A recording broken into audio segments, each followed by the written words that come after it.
건강을 챙긴다고 먹었던 음식들이 실제로는 건강을 해치고 암을 만들 수도 있습니다. 암은 유전이니까 나랑은 전혀 상관없다고 생각하시는 분들도 계시죠. 일부 암은 유전이 맞습니다. 그러나 우리가 예방할 수 있는 암도 전체 암의 절반이나 된다라고 알려져 있습니다. 즉 생활습관에서 생기는 암이 정말 많다는 거고요. 그렇기 때문에 먹는 것을 조심하는 게 정말 중요합니다. 저는 당뇨, 당뇨합병증, 신부전증 치료로 국제학술지에 여러 차례 논문을 내었는데요. 발이 썩고 눈이 실명되고 신장이 망가지는 최악의 합병증들도요, 결국에 음식에서 시작이 됐습니다. 오늘 영상을 끝까지 보시면 오늘부터 무엇을 어떻게 바꿔야 할지 명확해지실 겁니다. 첫 번째 암을 유발하는 음식은 과일 주스와 가당, 음료입니다. 사과 한 개를 짜내면 사과 주스가 되죠. 그런데 우리가 짜낸 과일 주스를 마시는 순간 우리 몸에서는 바람 스위치가 켜질 수가 있습니다. 건강에 좋은 통과일 사과와 달리 사과 주스에는 섬유질이 쏙 빠져있기 때문인데요. 식이섬유는 당의 흡수를 느리게 해서 우리 몸에 천천히 들어오도록 도와줍니다. 당 독성이나 인슐린 저항성으로부터 우리 몸을 보호해주는 일종의 방패와 같은 역할이죠. 그런데 과일 주스는 과일에서 이 섬유질만 쏙 뺀 액체입니다. 그러니까 과일 자체는 건강한 음식인데 이걸 주스로 마시면 그냥 설탕과 같은 시럽에 항산화제를 섞은 물이 된다는 겁니다. 섬유질이 빠지면 포만감도 사라져서 이 과식하기가 쉽습니다. 과일로 먹을 때는 사과 하나도 한 번에 다 못 먹지만 주스로 마시면요, 사과 몇 개 분량을 한 번에 싹 마시게 되는 거죠. 사과 한 개에는 섬유질이 약 4.4g이 들어있는데요. 즙을 짜서 주스로 만들면 거의 완전히 제거가 됩니다. 실제로 사과를 통째로 먹으면 LDL 콜레스테롤이 약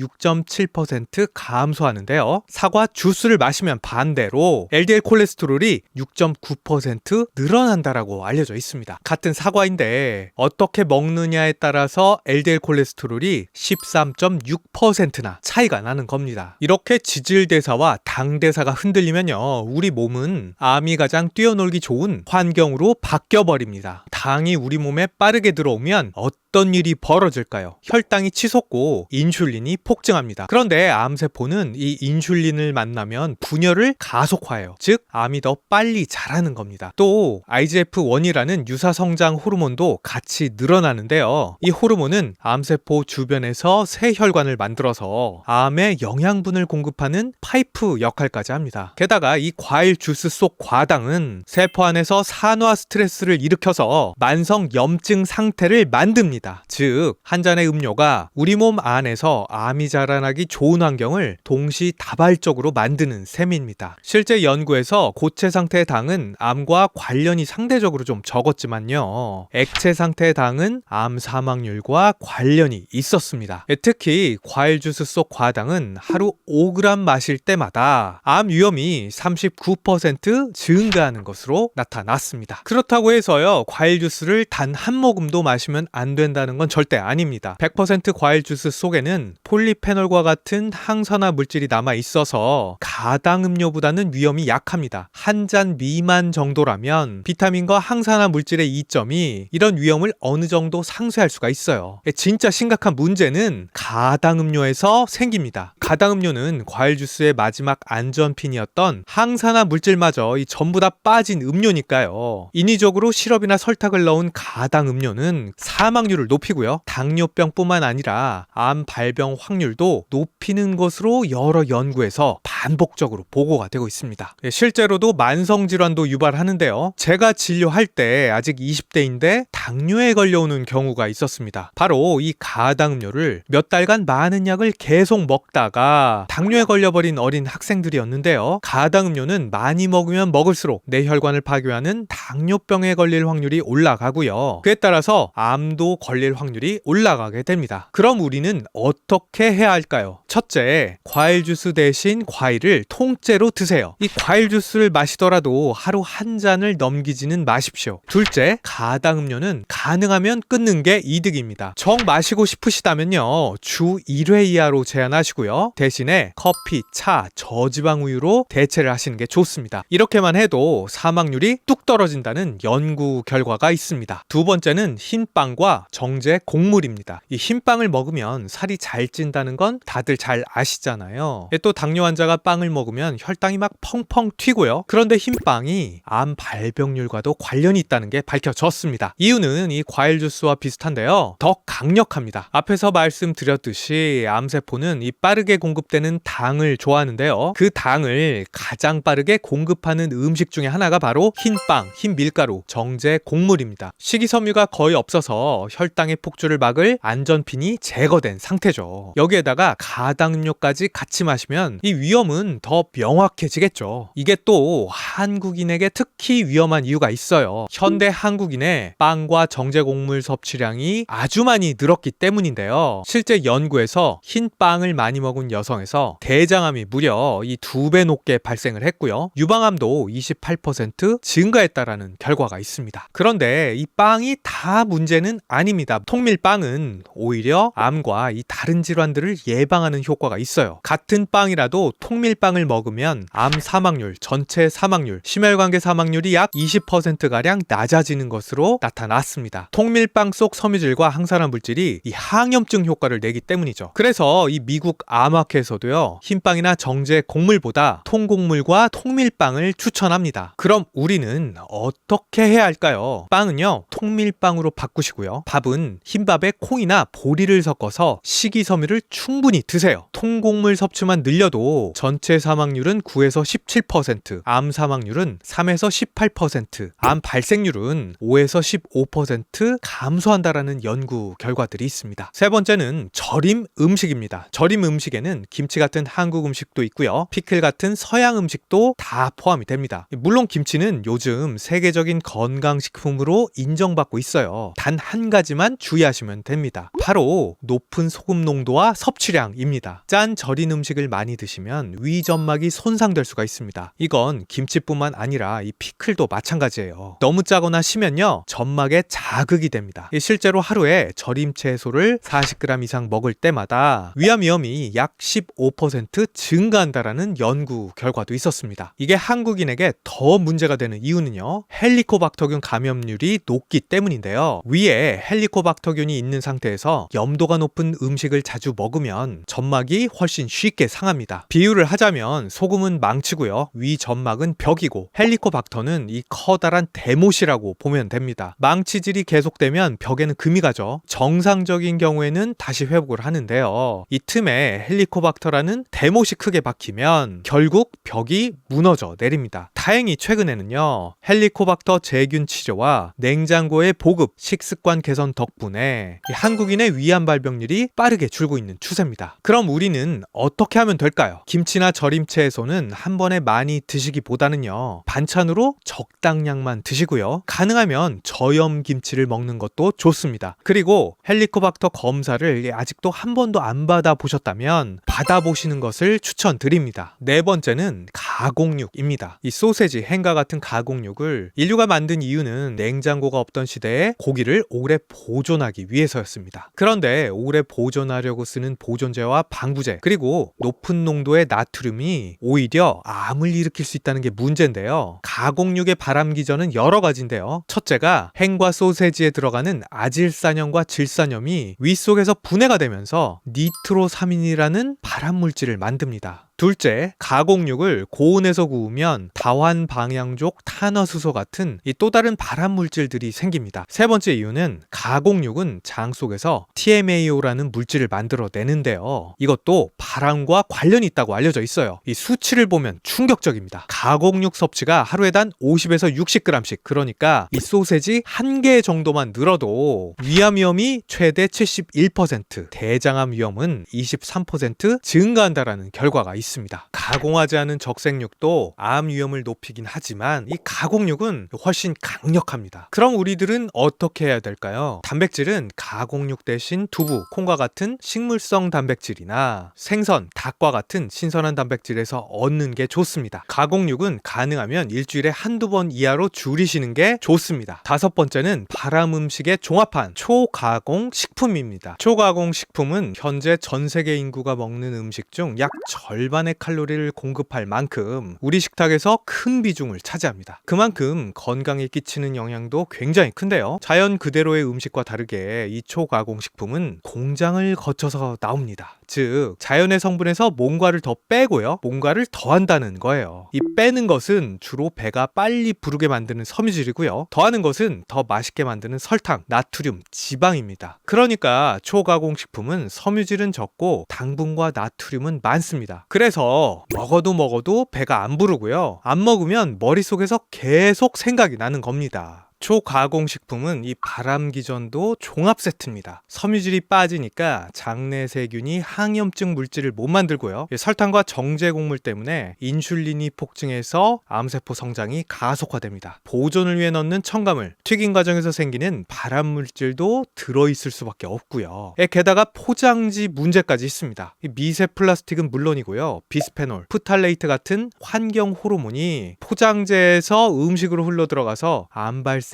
영향을 줄 수가 있어요. 진짜 문제는요, 이 노출 연령입니다. 초가공식품은 어릴수록 더 많이 먹어요. 그런데 암은 잠복기가 길어서 발암물질에 한번 접촉했다고 바로 암에 걸리는 게 아닙니다. 강력한 발암물질들도요, 어릴 때 노출돼서 짧으면 수년, 길면 수십 년 뒤에 암이 생길 수가 있거든요. 최근 젊은 층에서 대장암이 폭증하고 있는데요, 많은 연구자가 초가공식품도 가능한 요인으로 의심하는 이유가 바로 여기에 있습니다. 실제 연구에서 식단의 초가공식품 비율이 10%만 증가해도 전체 암 위험이 약 13% 증가를 했고요, 특히 췌장암, 대장암, 유방암과 강한 연관성을 보였습니다. 그 중에서도 이 침묵의 살인자라고 불리는 췌장암은 위험이 무려 약 49%나 늘었습니다. 그런데 또 문제는 자연식품인 줄 알고 샀던 고기가 알고 보니 이 가공고기였던 경우도 많다는 겁니다. 그럼 어떻게 해야 할까요?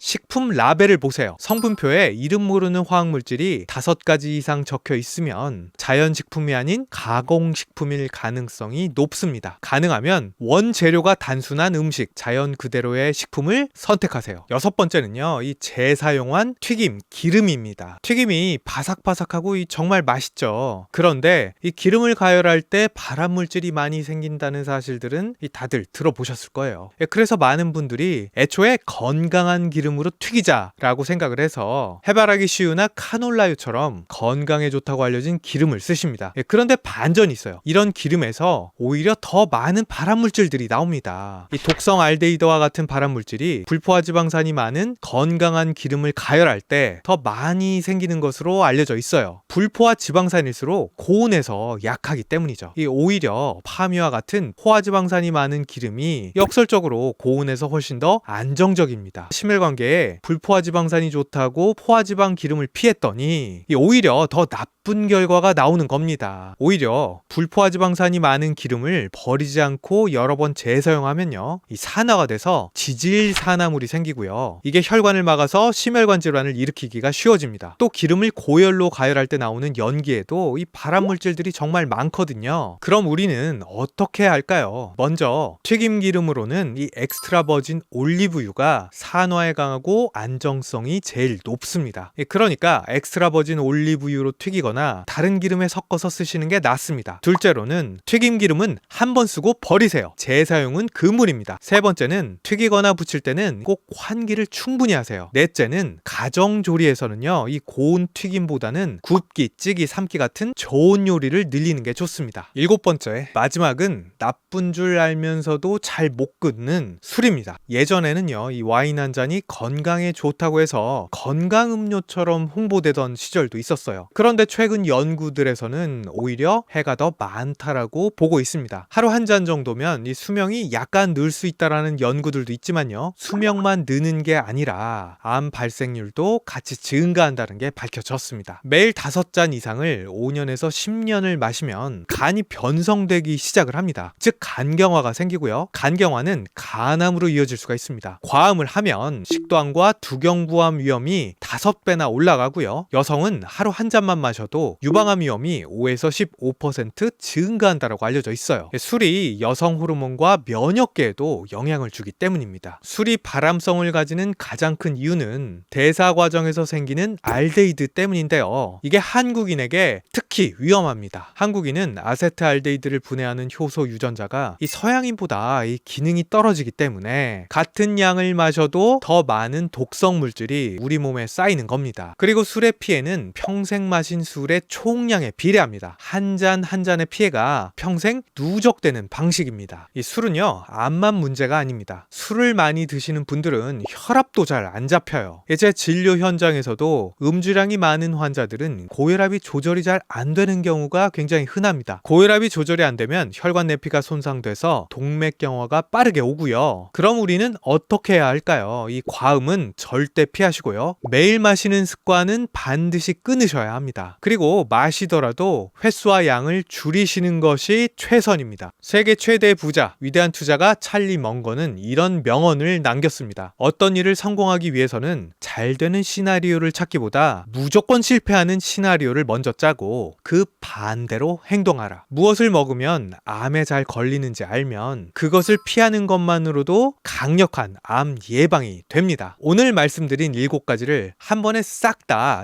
끊을 필요는 없습니다. 오늘부터라도 한 가지씩만 줄여나가셔도요, 이 시간이 지나면 분명히 차이가 옵니다. 오늘 준비한 내용이 조금이라도 도움이 되셨다면 구독, 좋아요, 알림 설정 부탁드리겠습니다. 저는 다음 시간에 더 좋은 내용으로 찾아뵙겠습니다. 감사합니다.